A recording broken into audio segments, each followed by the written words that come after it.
Hey, Guy Powell here, and welcome to the next episode of the backstory on the Shroud of Turin. If you haven't already done so, please visit guypowell.com and sign up for more episodes. I am the author of the book, The Only Witness. It's a Christian historical fiction tracing a possible history of the Shroud over the last 2 millennia. Today we're speaking with Tom Dallis, and he is a Christian apologist and researcher and speaker on the Shroud. And let me tell you a little bit more about him. Dr. Tom Dallis, he is an evangelical scholar and Christian apologist, and he holds advanced degrees in theology and postgraduate studies in Jewish culture, Hebrew, and Shroud studies. And after 25 years as an award-winning filmmaker, Tom now focuses on theology and apologetics through his blog, www.tomstheology.blog. And I've looked at that, and it's pretty fascinating. I love all the topics. But let me stop talking, and let's get going with Tom. So, Tom, great to have you, and welcome. So good to be able to spend some time with you today. Well, thank you, Guy. I appreciate it, and I'm looking forward to this conversation. Yeah, absolutely. So tell us your backstory on how you got involved with the Shroud of Turin. Well, as a Christian apologist, presenting defense of the faith, arguments for the existence of God and for the New Testament was something I've always been interested in. And then as I studied Jewish culture and context through the Israel Bible Center, bringing that Jewish flavor to our evangelistic outreach was important to me.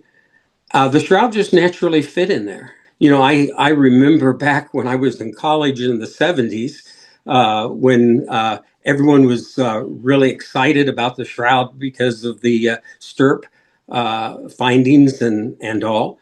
And so I kind of followed it a little bit then, and then came the 1988 carbon-14 fiasco, and that all came about. And so I didn't lose faith in the Shroud. It just didn't have as much of an impact in my life. But then when I started reading things like what Joe Moreno did and others with that little reserve of the Shroud and challenging the carbon-14 dating, and then the new tests that have come out. So we've got 5 different tests now besides the carbon-14, all of them putting it 2,000 years of age. Well, now this has got my attention as an apologist and something to present to skeptics so that they can see something tangible and testable in relation to our faith. Yeah, absolutely. And that makes a lot of sense. Now, you've spent a lot of time understanding Jewish burial practices, and especially in the first century. And one of the things, of course, that a lot of people forget, even Christians forget, is that Jesus Christ was not a Christian, so to speak. He was Jewish. Right. I mean, obviously he was Christian, but he was Jewish. And so a lot of the things that were going on at that time had to related to the Jewish traditions and rites, especially as it related to the burial. And then that, of course, we can see some of those results as they're reflected in the Shroud. So tell us a little bit, first of all, about Jewish first century burial practices. Well, first century Jewish burial practices did vary depending on where you were at in Israel, but around Jerusalem and Judea, they practiced secondary burials. So this is why if you go to Jerusalem today, you can find a lot of ossuary boxes. So it was not uncommon then for people to, they would take the body, they would wash it. This was an act of kindness. They would bring spices and perfumes and all, but that was not so much. It had nothing to do with embalming. It had to do with much like we would bring flowers to a funeral today, and also that was what was customary. The family, the loved ones, would take the body, usually wash it, depending on the mode of death, and then anoint it, and then cover it, and give it a year to decay, and then gather up the bones and put them in an ossuary or a bone box. That was pretty prominent in the first century in Jerusalem. Now, if you go to places like at Qumran, that's something completely different there, because now instead of burying people where they were facing towards Jerusalem, the society there had a falling out back in the Maccabean period with the priests and all of the temple, and so the Essenes and the community of Qumran, they tend to bury north-south. They did not have a secondary burial. They buried in the ground, often with coffins that had no bottom, so their body would be against the ground, as opposed to digging out niches or cave graves that you'd find in elsewhere in Jerusalem, such as around Jericho or in Jerusalem itself. Yeah. Now you talked about the spices and aloes and other things that would accompany the burial and be part of that. Nicodemus has said he was a member of the Sanhedrin, so he clearly knew the Jewish burial practices. It's said that he brought, I think it's 75 pounds of burial spices and aloes and what have you. Why did he bring so much? That sounds like an awful lot of stuff to bring. It certainly would be for most people, but it would not be an abnormal amount of spices for a king. For a king, you would bring out the very best. Nicodemus and Joseph of Arimathea both recognized that this was their Messiah, the king. And so that 75 pounds of spices that Nicodemus gets is exactly what we would expect a king during his burial. So that would be a kind of like, if you go to a funeral home today and somebody is not well to do, you might see a few flowers, but if they're someone who is of importance or someone well known, the place is going to be packed with the flowers, and that's really what the spices would represent there. Yeah, yeah. It would seem like that, and I'm maybe getting a little bit off, but that had to have been pretty expensive to. So it was kind of like, having a huge bouquet of flowers as opposed to a smaller one. So, I mean, 75 pounds of anything is got to be quite a bit. Yeah, and I think that there's a connection, because one of the main groups of sellers of myrrh and frankincense were the Nabateans, and they lived south of the Dead Sea. They were an Arabic tribal people, but they were into trades. So although I cannot prove this, and I'm not suggesting it, but they also sold textiles. And we are told in the Gospels that Nicodemus and Joseph of Arimathea go and get permission, first of all, to get the body of Christ. Then Pontius Pilate has to check to make sure that Jesus has died. This is after 3 o'clock in the afternoon. They have to have it all done by 6 o'clock, 6:30, somewhere in that neighborhood. So they go, and then it says that they went and they bought the shroud, and they bought 75 pounds of spices, and then brought that, and then the body, of course, is taken down, and the sudarium is wrapped around his face, and he's carried to the tomb. All of that, you're right there at the very to do a Jewish washing of the body and anointing. You're talking like an hour and a half. This is why the women are following and watching. The Sabbath is approaching. They're going to do all of that come Sunday morning. But they had a very pleasant surprise. Well, definitely a surprise, and I mean, yes, wow, exactly. Yes. How do the burial practices change over time? How did that, go from the first century, maybe even up to today? How have they changed? Oh, well, burial practices are constantly changing. I mean, look at in the United States, we didn't embalm people until the Civil War. You can tell by looking at headstones, not just the carvings, but I mean, are they made out of slate? Is this granite as opposed to marble? Those are all put dates in American funerary practices. Well, in the first century, we had some of that, especially when the Christians started influencing, funerary practices as well. But to the Jews, it was always, for the most part, let's have this done within 24 hours. This is done by family members or close loved ones, and we're going to put the person into the entombment.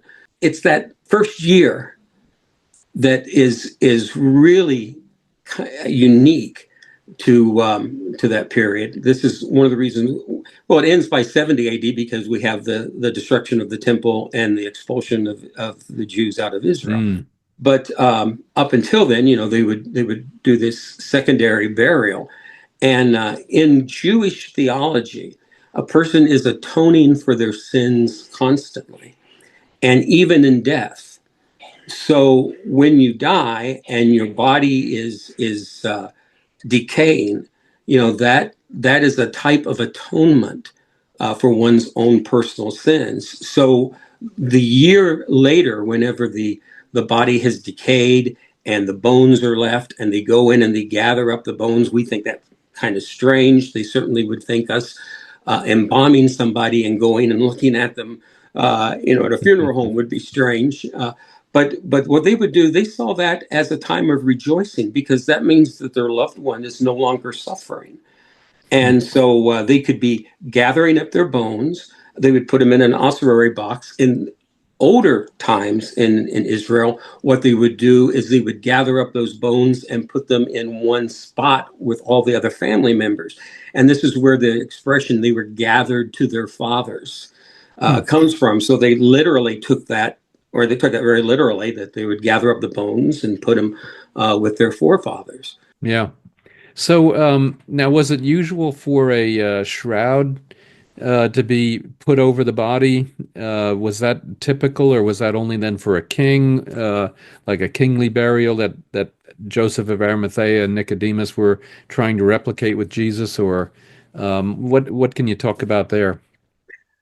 It was extremely common. You either were buried in the ground with a coffin without a bottom, or you had a shroud. I mentioned the Nabateans earlier. We have at Kerbet Kazon, which is the ruins of Kazon south of the Dead Sea. We discovered like 3,500 graves there, and they were all buried in leather shrouds. Now, these were not Jewish people, but we have to remember King Herod's mother was a Nabatean. So there is that cross-cultural impact. So what they would normally do is they would lay out a shroud, depending on the person's height. They would lay them on a burial bench. They would have the strips, the aphonia, the strips of cloth that would be the binding underneath the shroud. They would lay it open with a still the second half at the top. Lay the body on. If they were doing any anointing, they would anoint them at that point. They would remove a face cloth for the family to come in and pay final respects, kissing, saying goodbye, what they would do, and then take the remaining of the cloth and cover it over the body and then tie it. We don't have an abundance of linen shrouds, because bodies wrapped in, or linen that's wrapping a body that's decaying, do not last long. They're going to dissolve. They're going to putrefy, and all. And prior to the end of the first century, sometimes it was a simple linen. Sometimes, if the person was very wealthy, it would be a more elaborate type linen or more expensive linen. We know from the New Testament this is exactly what Jesus had, very fine linen, it says in Scripture. Later on, according to the Mishnah, we find that it was more common for, no matter what a person's status was, to have a more less elaborate shroud, linen shroud. Yeah, interesting. Now you've written a paper, and I have another question. But first of all, tell us a little bit about your paper, and then we can talk about some of the probability related calculations that might need to be done there. Okay, so I've taken the course at the Shroud Studies at the Pontifical University, and so I wanted to write a paper. And what started off, well, I'll write with the idea of the Jewish burial practices. What develops from a 5 to 10 page concepts ends up 113 pages. Been there, done that. Yeah, and just kind of putting it in there, and really trying to approach it from an apologetic perspective. So I covered the Jewish burial practices, suggestions on what a shroud would be based upon a person's height. And again, we only know this from a few that we have. Outside of the leather shrouds, we have several of those. But so I wanted to look at it that way as an evangelical and as a Christian. I wanted to see what the Scripture said.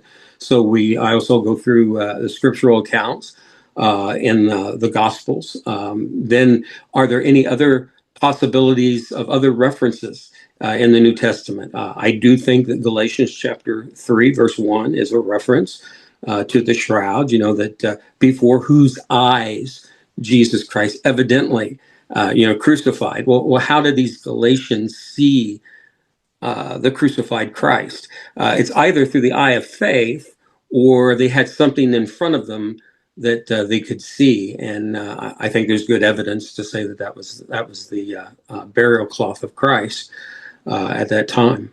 Yeah, absolutely. So I had all that in there, and then I've been very interested in Gary Habermas's. He gives 5 minimal facts for the resurrection of Christ, and these are based upon consensus. So it has to be where 90% of the scholars agree upon each of these facts. And so I said, okay, well, let's do that to the shroud. Let's find something where there's 90% of agreement. And so I took 5 things where there were 90% or more. Sometimes it's 95, sometimes it's 99% among scholars and scientists and historians. Wanting to not just do the calculus there, I then added to that. I live in near Lebanon, Ohio, and there's a racetrack. So a lot of people think in terms of odds. And so I said, okay, well, let me consider the odds here as well. And so I then did an odds calculus. And then as an apologist, I'm very interested in Bayesian theorem and Bayesian probability. And Dr. Bruce Barbers at the Pontifical University, and then teaches mathematics at the University of Turin. In his class, he brought in some of that, and that really caught my attention. So I thought, well, that'd be a good way to conclude this paper. And so that's where we were at. Yeah. So what do you mean by so how did the odds come out? How did the Bayesian probability affect that? Okay, so we've got 3 different types of mathematical probabilities. And a good way of looking at that, you mentioned I'd done film for 25 years, made faith-based documentaries, and also film has always been interesting to me.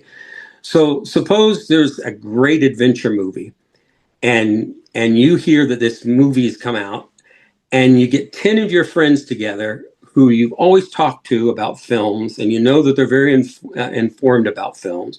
So they say 9 of the 10 say, man, that is the best action movie I've ever seen. And one of them says, yeah, it was really good, but I can think of some better, because there's always that guy.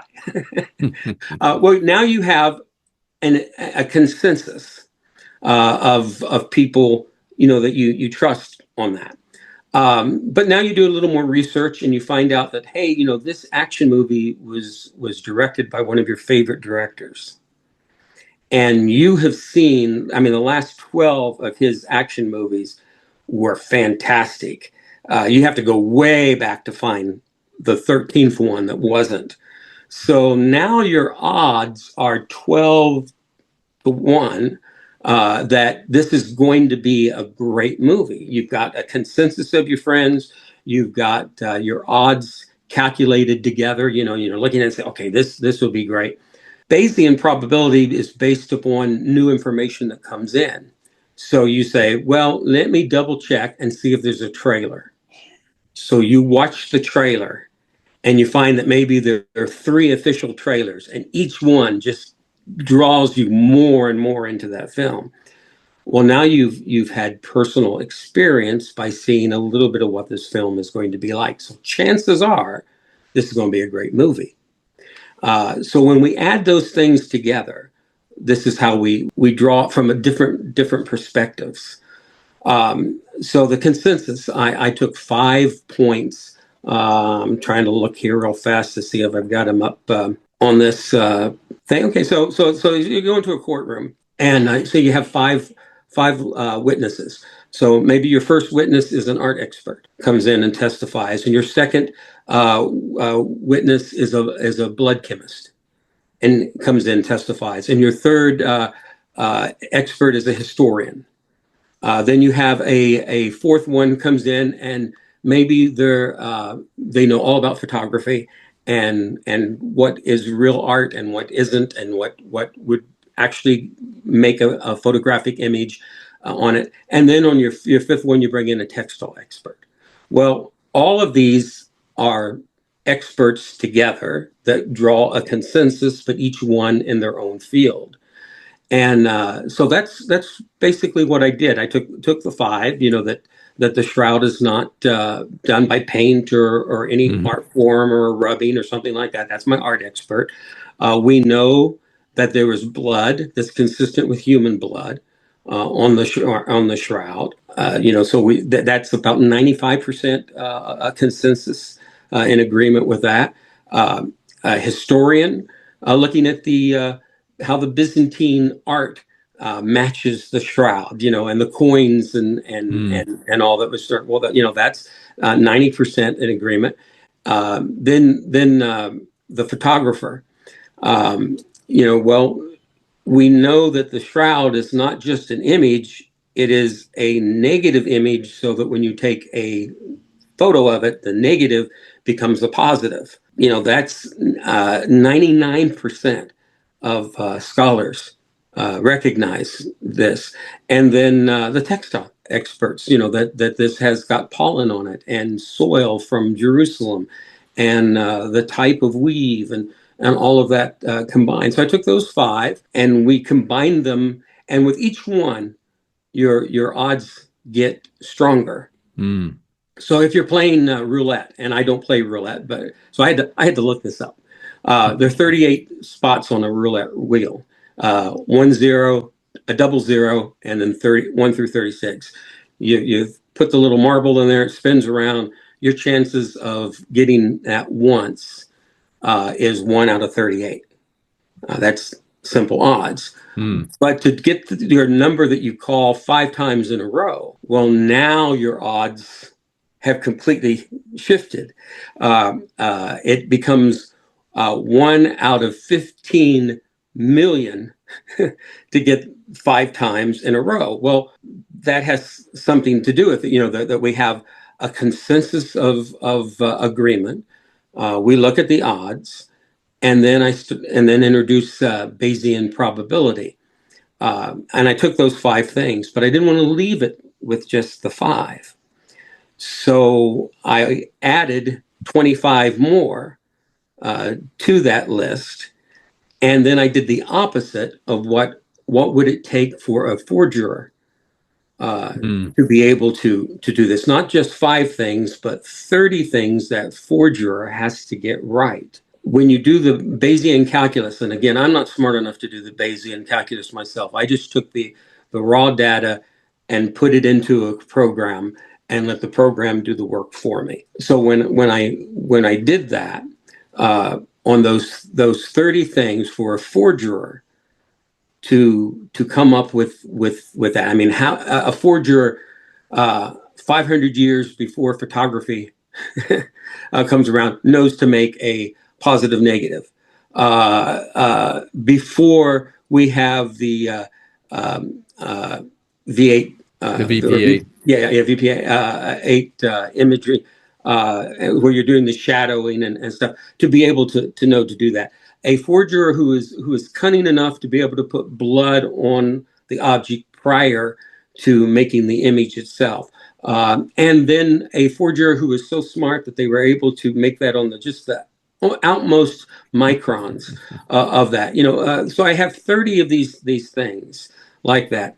The chances of that happening, the Bayesian probability told me it was 1 out of 10 to the 60th power. If you were to cover the earth with sand and then do it 600 octane millionth, I think is what the term, but it's 600 with 27 zeros times around the earth, covering it with sand, and then to reach in and to pull out the one particle that you wanted. This becomes, I think it's like 1 out of 10 to the 40th power. It actually then just becomes impossible. Yeah, It's well, the numbers are so big you can't even figure out what they are. Right. You can't put your mind around that. But that would be for that forger to be able to do those 30 things. But then the opposite is true.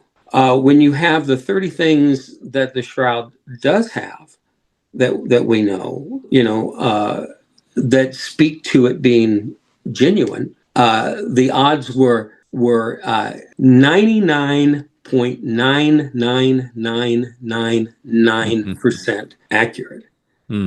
Yeah, it's impossible that it's not. No, you have to explain. It's not enough to just dismiss information. You have to be able to explain. You have to explain why that image is there. You have to explain the blood. You have to explain the pollen, and all of that. So I put all that in my paper, and 113 pages later. Well, you need that many pages just to get all the zeros. That's true. Yeah, how funny. So, well, it's interesting now as an apologist, of course, when you present them with these kinds of calculations and facts, I'm curious what kind of reaction do you get? Usually they don't respond. I in preparation, I'm a moderator for a Facebook group that hosts civil debates between Christians, atheists, and agnostics. And I'm one of the Christian moderators. We have an atheist moderator, an agnostic moderator, and we have rules. So people have to, be friendly in their exchanges. I have put up recently some posts about the shroud, and they're just simply not responded to because it doesn't fit their worldview. They're right, which an atheism is a worldview. But I have had them when I've talked about things like the fine tuning of the universe. They'll retreat to a multiverse universe thought, and then if that doesn't hold because there's no evidence for a multiverse, and even if you did, you still have to explain where does all this come from, and all. But they're dealing with probabilities that are roughly the same, and what I've heard from them on those kind of things is, well, there's still a chance. I'm reminded of that movie Dumb and Dumber. So you're telling me there's a chance? That's right. I wouldn't kiss you for $1 million. So you're telling me there's a chance? That's right. And sometimes I get that kind of a response. But skeptics are really great about science until you present the science. Yeah. How funny. Well, let me that's a great explanation, and I hate to say it, I studied Bayesian probability in college, maybe for a couple of weeks, and it's hard to explain, and not that I even remember it, but that was actually very good because it really does point out, when you start even with 5 dimensions, but then there's really 30, there's probably 50 or 100 dimensions, right, that you really need to explain. And it's pretty, it really then, gets down to that 1 grain of sand out of however deep that sand was. So fascinating. Now, I did want to go back to the burial, and then I think we're going to have to close it off. But what is your thinking as to whether the body, Jesus's body, was washed or not prior to being buried or entombed? Well, he was a crucified man. So it was important to gather all that blood. And the Mishnah talks about that. If a person has suffered a violent death, they're going to gather that blood. The blood is going to be buried with them. I don't think they had enough time. If they did anything, it would have been a very simple washing. But I think what they had enough time to do was to get the materials, get permission to get the body, carry the body to the grave, to go in and to place the spices around the body, cover up the body, to take the face cloth. They would not have left a bloodied face cloth on a corpse. That would have been disrespectful. They might have tied it, as some think. They could have put it off to the side. We're not 100% told. We're told that when John goes in there, he sees it. Here's a thought. At Yom Kippur, the high priest would put on special garments, would go in and sacrifice the goat, and his garments would be covered with blood. And then he would fold those garments and set them aside. I do think whenever John goes and he sees that face cloth folded and laid aside and all, that's a testimonial to Jesus being the high priest for our Day of Atonement. Yeah, yeah. And I don't know if you've read anything from Caesar Barta, but he really goes into detail in the timelines of that whole process there, and it certainly gets it certainly seems like it gets set aside. I mean, even the writing in John talks about it being separate from the other cloths, and I don't remember the exact wording, but certainly, that's the case. One thing too, though, so they collect the blood as much as possible. So they put the face cloth over his face to, so that the blood doesn't get lost. It would seem like there would have been blood everywhere. I mean, there would have been blood on the ground. And so would they have tried to collect that as well, or would they just get what they could and then, carry or transport the body in some fashion over to the tomb? They would gather as much as they could. If you remember, and Gibson did a great job on this in The Passion, where Mary is taking those cloths and wiping up the blood off the stones where Jesus has been beaten. That would have been something that the Jews would have done. So there could have been some other cloths that were involved with that. There's definitely the binding cloths, with that.